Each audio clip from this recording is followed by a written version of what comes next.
Hi guys! I'm Mika Gagarin and today's vlog is going to be a little different. Medyo academic pero super meaningful. We're doing a reflection video para sa dalawa kong major subject or courses na kung saan ito ay ang LM2204 and LM2202.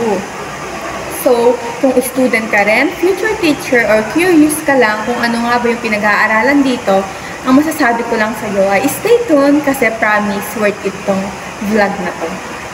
Gusto ko lang i-share sa inyo yung journey ko and ang mga realization ko sa dalawang importanteng subject namin this semester.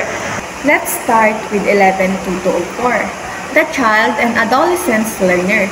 Alam nyo ba guys, grabe.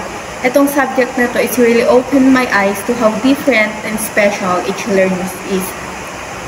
Parang fingerprint siya kasi wala talagang kapareho. Grabing experience sa subject na to. So, isa sa pinaka-importanteng realization ko is this: development is holistic. Hindi lang yan tungkol sa academics, we're talking about physical, emotional, social, and moral growth. At dahil dito, mas lalo kong naintindihan na ang teacher, hindi lang siya tagapagturo, kundi isang life guide and support system ng mga bata. Dito rin ako natuto kung gaano kahalaga ang differentiated instruction. Kasi nga, may mga batang visual learners, may auditory, may kinesthetic, at bilang guro, kailangan natin maging flexible at maging observant para malaman natin kung ano nga ba yung mga kailangan ng isang bata. Next, honestly, yung paggawa ng DLP, akala ko dati madali lang. Pero hindi pala, kailangan maging maayos ang flow, clear ang instruction, at most of all, dapat learner-centered. Ibig sabihin, hindi lang basta't makapagturo, kundi matuto talaga ang mga bata. Kailangan maging creative at maging resourceful. Yung pagde-demo teaching, nakakaba talaga sa simula. Simula parang nung ginawa namin siya, pero doon ko natutunan na preparation is everything.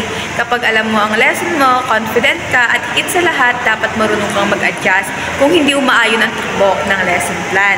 Mas na-appreciate ko ngayon yung pagiging, ang pinaka-impactful na natutunan ko ay yung developmental stages. Iba-iba ang pangangailangan ng learners sa bawat edad. Hindi pala pwede yung one-size-fits-all na teaching method. Kailangan natin i-consider ang cognitive, emotional, at social development nila. At dito rin ako natuto kung gaano kahalaga ang differentiated instruction. Kasi nga may mga batang visual learners, may auditory, may kinesthetic, at bilang guro, kailangan nating maging flexible and observant. Next is LM2202. Sa totoo lang, dito ko naramdaman yung bigat at halaga ng trabaho ng isang guro. Hindi lang tayo tagapagturo, kundi bahagi rin tayo ng curriculum implementation na kung saan nagiging support system tayo ng isang bata. Sa paggawa ng DLP or detailed lesson plan naman, natutunan ko kung gaano kahalaga ang structure, objective, content, learning activities, and assessment. Lahat dapat align sa MELCS at goals ng curriculum.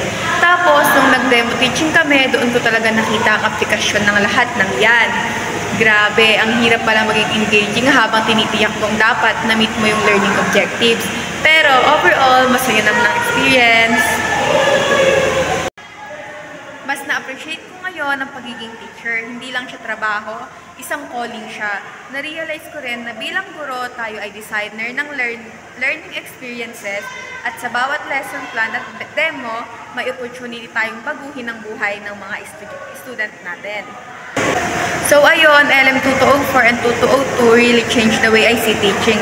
Hindi lang siya basta pagtayo sa harap ng klase, kundi isang responsibilidad na may puso at direksyon. So thank you sa lahat ng professors at classmates na naging parte ng learning journey ko.